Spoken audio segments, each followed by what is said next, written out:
ଅଦିନିଆ ମେଘ। ଦାମିନୀ ରାଗରେ ଫଁ ଫଁ ହେଉଥିଲେ। ସ୍ୱାମୀଙ୍କ ହାତରୁ ଶାଢ଼ୀଟା ନେଇ ଦେଖେଇଦେଲେ। ଏଇ ଦେଖ, ପୁରା ପୋଡ଼ି ଦେଇଛି। ଆରେ ସତେ ତ। ନିକୁଞ୍ଜ ଦେଖିଲେ ଅତ୍ୟଧିକ ଗରମ ଆଇରନର ପ୍ରଭାବ। ଯଦିଚ ପୁରା ପୋଡ଼ିଯାଇନି, କିନ୍ତୁ ବାରି ହୋଇ ପଡ଼ୁଛି। ସ୍ୱାମୀଙ୍କ ମୁହଁର ଭାବନାକୁ ଠିକ୍ ଭାବରେ ପଢ଼ି ଦାମିନୀ କହିଲେ, ବାରମ୍ବାର ମୁଁ ବାପାଙ୍କୁ ମନା କରୁଛି ସେ ଗୌରହରିର ଲଣ୍ଡ୍ରିରେ କପଡ଼ା ନ ଦେବାକୁ। ବାପା କ'ଣ ଶୁଣୁଛନ୍ତି?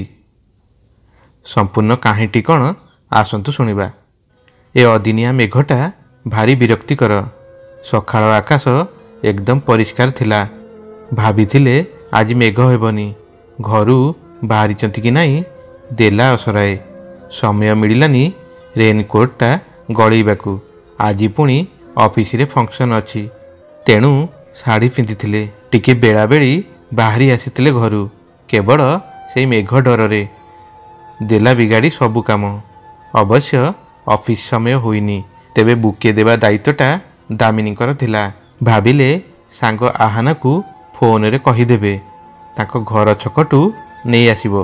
ହୁଏତ ଅଫିସ ପହଞ୍ଚିବାରେ ଡେରି ହୋଇପାରେ। ଓଦା ସରସର ହୋଇ ପୁଣି ଘରକୁ ଫେରିଲେ। ମୁଣ୍ଡଟାକୁ ଟାୱେଲରେ ପୋଛି ଆଉ ଗୋଟେ ଶାଢ଼ୀ ବଦଳାଇବାକୁ ଆଲମାରି ଖୋଲିଲେ। ଶାଢ଼ୀର ଭଣ୍ଡାର। ପାଟଠାରୁ ଆରମ୍ଭ କରି ସିଫନ୍, ଜର୍ଜେଟ୍, କ'ଣ ନାହିଁ। କେଉଁଟା ପିନ୍ଧିବେ କେଉଁଟା ନାହିଁ ଭାବୁ ଭାବୁ ଟେବୁଲ ଉପରକୁ ନଜର ପଡ଼ିଲା। ଆରେ ସେଇଟା ତ ଅଛି, ଏବେ କିଣିଥିଲେ। ପିଓର ସିଲ୍କ, ପ୍ଲେନ୍ ହେଲେ ବି କଲରଟା ତାଙ୍କର ଭାରି ପସନ୍ଦ।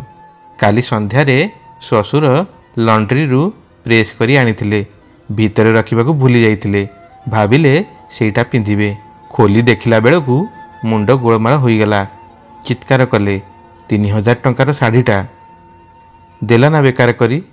ବାପା କ'ଣ ଶୁଣିବେ? ସେଇ ଗୌରହରିକୁ ହିଁ ଦେଇ ଆସିବେ। ଦେଲା ନା ପୋଡ଼ି। ଆରେ ଏତେ ଦୟା ଦେଖେଇବା କ'ଣ ଦରକାର?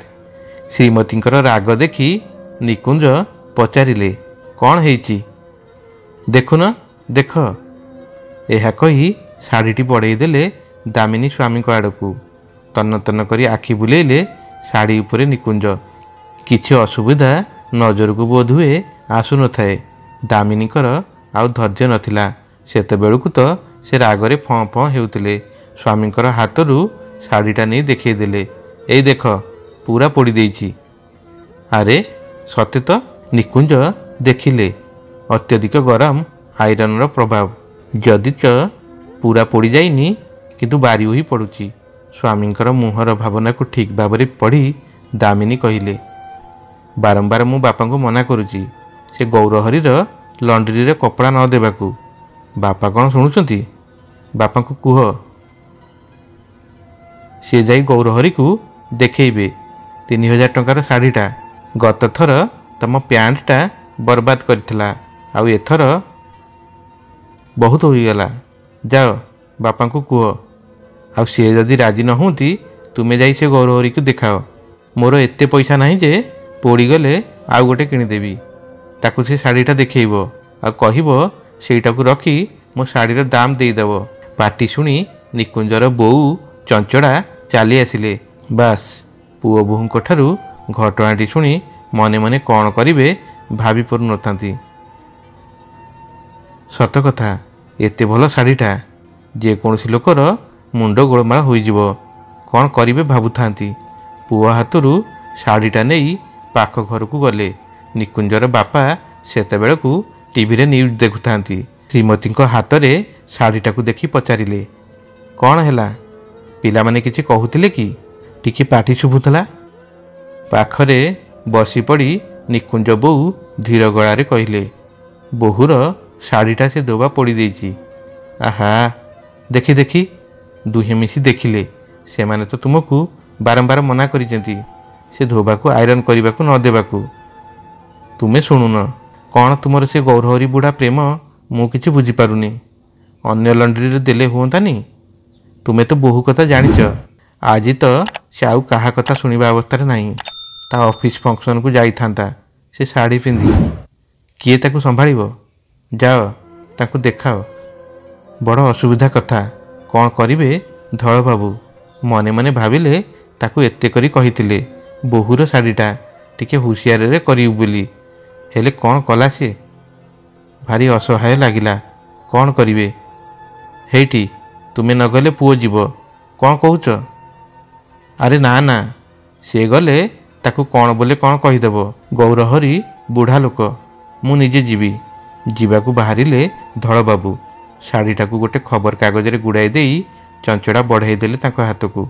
पकेट्रे हाथ मारी देखिले स्कूटर चाबिटा अच्छी कि नाही। पुणी कौन भाविले तापरे बाहरी गले घरू। सेतेबेला पर्यंत किंतु बोहू मांकर राग शांत होई नथाए। बापांको उपरे थिबा रागटाकू स्वामीको उपरे सुजाउथांती। ऑफिस जीवा कथा भूली गलेनी बोधुए। एते सिंपाथी काहींकि से गौरहरी बुढ़ाको प्रति के जानी। मुहटाकू विकृत करी कहिले दामिनी। टिके स्त्री को बुझाइबा पई कहिले निकुंज। एक्चुअली सेम जेनेरेशन लोक मानक प्रति समस्तंकर अल्पे बहुत सिंपाथी थाए। हुए तो ताको स्टेज को आसिले आमे से कथा बुझिबा। ए चिकन कथा सुनिबाकू धैर्य नथिला श्रीमतींकर। सेम जेनेरेशन बोली स्टाटस रो ख्याल करिबा कथा ना नहीं। दुनिया जाकर दुख बांटिबाकू बापांको किए गुहारी करूची। चंचड़ा देवी देखिले एमानक जुक्ति तर्कर अंत नहीं। भाविले अन्य घर को चलीगले मुक्ति। अति कम रे स्वामी को विरुद्ध तो किसी शुणी पारिबेनी। दिन थिला छोट छोट कथा गुड़िकरे निकुंजर बापा पुओ को आकट करुथिले, बाट देखाउथिले, विरोध करुथिले। आस्ते आस्ते लागिला बयस जेतिके आगुक आगुक जाउची से क्षमताटा पुओ पाखकू हस्तांतर हो जाउची। आउ पूर्व भली कर्तृत्व नहीं। बरं सबु कर्तृत्व जे निकुंज आउ तार स्त्री दामिनी बांटी नहीं कहले चले। घर बर्तमान चलुची सेमानक इच्छा मुताबक। चाकिरिया बोहू तांकर वेशभूषा चालीचलन आ बंधु मानक सांगरे मिलामिशा आउ परिचर्यारे बापा बोऊंकर कौनसी रुचिर स्थान न थाए। सबुगुड़ी को अनायासरे हजम करी नेबारे ही बुद्धिमता बोली उभय भावती। अवश्य प्रथमे प्रथमे चंचला देवी को दृष्टिकटु हेउथला। एपरिकी बेले बेले सीमा अतिक्रम लक्ष्य करी विरोध करने चाहिए।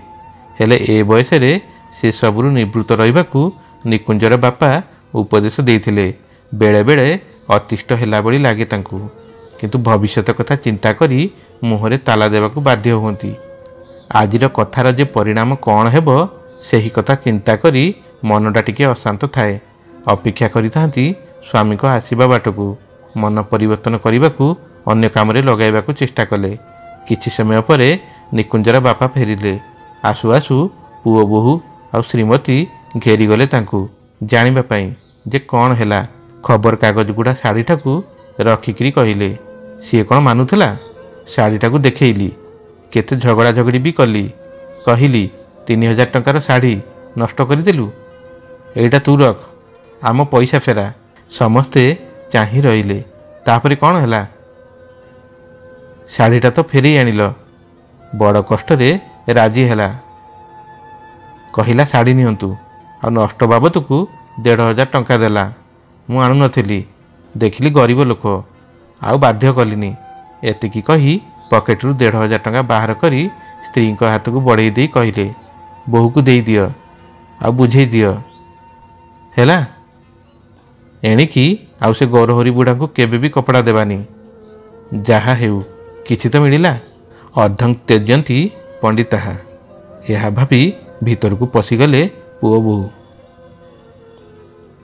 निकुंजर बोऊ मध्य टिके आश्वस्त हेले। पुओ बोहूंको अवस्था देखी शोइबा बेलकू चंचला पचारिले, गोटे कथा मते सत कहब? हाँ पचार। ना तुमे मो राण खाओ। अरे बाबा मु कौन तुमको केवे मिछ कही जे तुम शेष में मते राण खुआब? सत कहब? निश्चय। से माने जदि तुमको बारंबार मना करुचंती से गौरहरी को कपड़ा देबाकू तुमे तांको काहींकी देउछ? से तुमर कौन एते दरद तांको पई काहींकी? एइटा गोटे कथा एइथिपई मते राण खुआउछ? हाँ आज मु जहा जहा पचारिबी तुमे मते सत सत कहब। ठीक अच्छी शुण, से दुई जन को मु आगुरु जानी नथिली। दिने कपड़ा नहीं गला बेलू सेपट लंड्रीटा जोटी पुआ आगे कपड़ा देउथला खोला नथिला। एपटे गोटे नुआ लंड्री देखिली। ଗୌରହରିଟି ବୁଢ଼ାଟିଏ। ଭାବିଲି କପଡ଼ା ଦେବି ନା ଦେବିନି। ଫେରି ଆସିଲେ ବହୁ ବିରକ୍ତ ହେବ। ଦେଖିଲି ତାଙ୍କ ପାଖରେ ବେଶୀ କପଡ଼ା ବି ନଥିଲା। ତେଣୁ ଦେଇ ଦେଇ କହିଲି, ଏବେ କରିଦିଅ। ଗୌରହରି ସାଙ୍ଗେ ସାଙ୍ଗେ ଇସ୍ତ୍ରୀ କରିଦେଲା। ପ୍ରଥମ ଚିହ୍ନା ପରେ ମୁଁ ସେଠି କପଡ଼ା ଦେବା ଆରମ୍ଭ କଲି। ଆସ୍ତେ ପରିଚୟ ହେଲା। ଏମିତି ଥରେ ପଚାରୁ ପଚାରୁ ଦିନେ ତାଙ୍କ ଘର କଥା ପଚାରିଦେଲି। ସେଦିନ ବୁଢ଼ା ମୋ ପାଖରେ ତାର ଦୁଃଖର କାହାଣୀ କହିଲା। ତାଙ୍କର 2 ପୁଅ, 2 ଜଣ ଯାକ ଚାକିରି କରିଛନ୍ତି। ସାନ ପୁଅ ବାହାଘର ପରେ ଅଲଗା ହୋଇଗଲେ। ଗାଁରେ ସେମିତି କିଛି ଜମିବାଡ଼ି ନାହିଁ। ଯାହା ଥିଲା ପିଲାଙ୍କର ପାଠପଢ଼ାରେ ବିକ୍ରି ହୋଇଗଲା। 2 ପୁଅଙ୍କ ରାଜିରେ କଥା ହେଲା।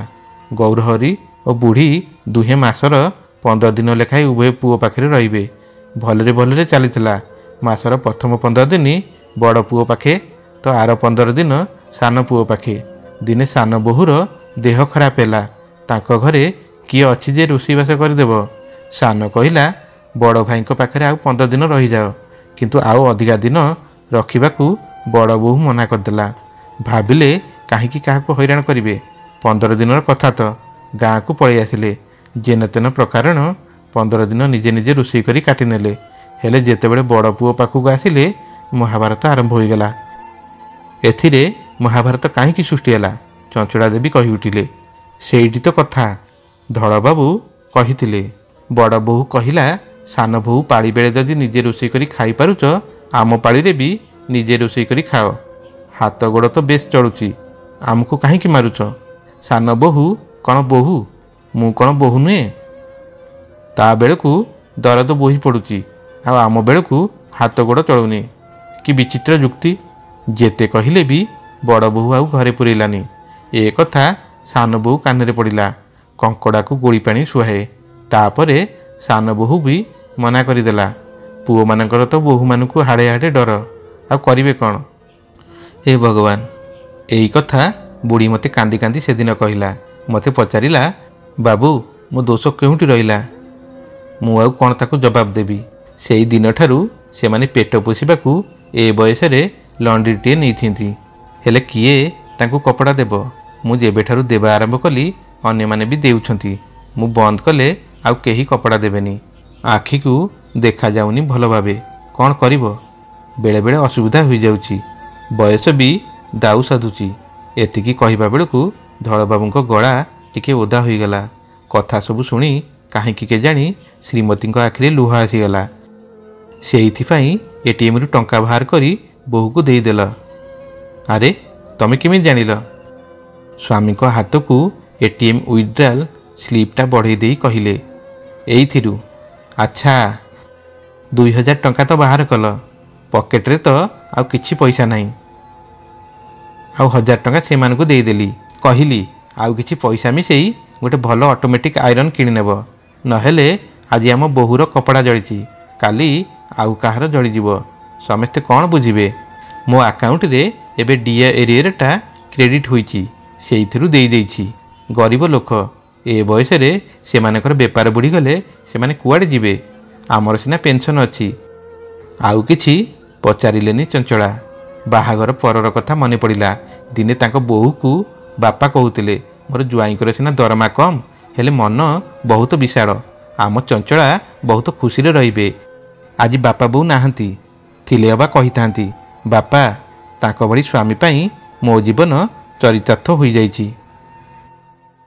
ବନ୍ଧୁଗଣ, ଆଶା କରୁଛୁ ଆପଣମାନଙ୍କୁ এই কাহিনীটি নিশ্চয় পছন্দ আসিଥିବ। কাহিনীটি পছন্দ আসিଥିଲେ ଆମର এই ଚ୍ୟାନେଲକୁ ଲାଇକ୍ ଏବଂ শেয়ার କରିଦିଅନ୍ତୁ। ହଁ, ଯଦି ଆମର এই ଚ୍ୟାନେଲକୁ ନୂଆ କରି ଆସିଛନ୍ତି, ଚ୍ୟାନେଲଟିକୁ ସବସ୍କ୍ରାଇବ କରିବା ସଙ୍ଗେ ସଙ୍ଗେ ବେଲ୍ ଆଇକନକୁ ଦବେଇ ଅଲ୍ ବଟନଟିକୁ ଚିପି ଦିଅନ୍ତୁ। ଯେତେବେଳେ ବି ଏଇଭଳି ଭିଡ଼ିଓ ଆମ ଚ୍ୟାନେଲରେ ଆସିବ, ସର୍ବପ୍ରଥମେ ଆପଣମାନଙ୍କ ପାଖକୁ ନୋଟିଫିକେସନ ଯିବ। ପୁଣି ଦେଖା ହେବ ଆଗାମୀ ଭିଡ଼ିଓରେ ଆଉ ଏକ ନୂଆ କାହାଣୀକୁ ନେଇ। ସେତେବେଳେ ପର୍ଯ୍ୟନ୍ତ ରହୁଛୁ। ଜୟ ଜଗନ୍ନାଥ।